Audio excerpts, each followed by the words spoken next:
Welcome to Bearing Point episode, your go-to market update from Portus Wealth Advisors. I am Sakshi Chauhan, and today we're looking at the key highlights driving the market and what investor needs to know as we close out the year. We will also discuss gold allocation in the portfolios and why gold can be a great diversification tool. Starting with the S&P 500. As we all know, S&P 500 reached an all-time new high and closed out at 5840. This is an impressive milestone as it marks the year-to-date gain of 22%, reflecting strong corporate earnings, a resilient US economy, and a potential pivot by the Federal Reserve. The sectors that have been outperforming the index are industrials, communication services, technology, and financials. With the onset of the earnings season last week, we've seen financial companies outperforming analyst estimate on revenues and earnings.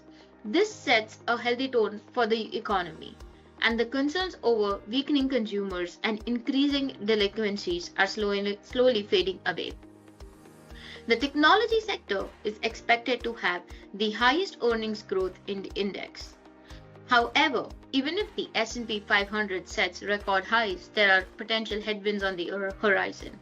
Rising geopolitical tensions and fluctuating oil prices continue to create uncertainty. Oil remains stable at around 71 per barrel, but any disruption could introduce renewed volatility to the markets. Let's talk about the bond markets. In the bond market, the US 10-year Treasury yield inched higher, which now trades at 4.08%. This yield saw a constant decline since July of 2024 when the Fed has indicated that they would cut interest rates. As you can see in the graph, the lowest US 10-year Treasury rate year-to-date was very close to being at 3.60. Which way is the economy headed? We don't know. As we move forward, key economic data will guide us our path. What are the key economic data the investors ask? The key economic data we generally look at are inflation reports, employment numbers, which the Fed looks at too, and it's crucial in determining what way the Fed policy direction could be. This policy would have a significant impact on both the stock and the bond market. Let's shift gears and talk about gold as an asset class in our portfolios. The gold has reached an all-time high just like the S&P 500 has and marked the level of 2718 per ounce of gold. It has generated approximately 30% return year-to-date. Historically, this has happened in 4 instances since the 1970s. Investing in gold means hedging global risk. It is typically referred as safe asset during the time of crisis or uncertainty. When the market is uncertain in terms of geopolitics, currency devaluation, as well as inflation risk, investors flee towards gold.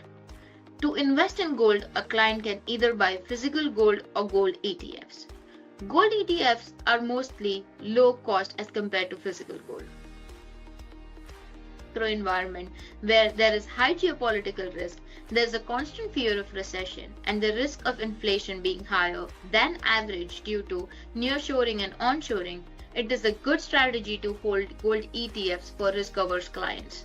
Historically, the price of gold has trended upwards, which have been accretive to the portfolio.